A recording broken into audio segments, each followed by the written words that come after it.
এই পৃথিবীর সম্পূর্ণ মালিক সৃষ্টিকর্তা। আকাশ, বাতাস, জল, পাহাড়, সমুদ্র, পাতাল থেকে অনন্ত মহাকাশ পর্যন্ত সবকিছুই তার সৃষ্টি, তারই অধিকার। অথচ এই পৃথিবীতেই তার নামে 1 ইঞ্চি জমিও নেই। আমরা মানুষ ক্ষুদ্র, ক্ষণস্থায়ী, নিজেদের মধ্যে ভাগ করে নিয়েছি পৃথিবী। রেখা টেনে বলেছি, এই জমি আমার, ওইটা তোমার। কাগজে কলমে মালিকানা বানিয়েছি, পাহারা বসিয়েছি, প্রাচীর তুলেছি, আর যিনি সবকিছুর প্রকৃত অধিপতি তাকে আমরা দান করি জমি। আমরা বলি, এটা আল্লাহর ঘর, এটা ঈশ্বরের ঘর, এটা ভগবানের স্থান।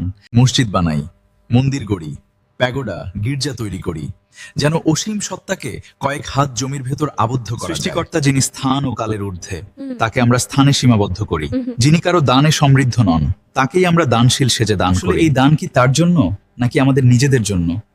এই উপাসনালয় কি তার প্রয়োজন নাকি আমাদের আত্মতৃপ্তির আশ্রয়? আমরা ভুলে যাই, তিনি কোনো দেয়ালে বন্দী নন, কোনো গম্বুজে আবদ্ধ নন, কোনো মূর্তিতে সীমাবদ্ধ নন।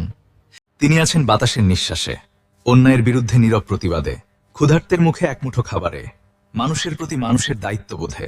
হয়তো সৃষ্টিকর্তার সবচেয়ে প্রিয় উপাসনালয় কোনো দালান নয়, বরং একটি ন্যায়বান হৃদয়।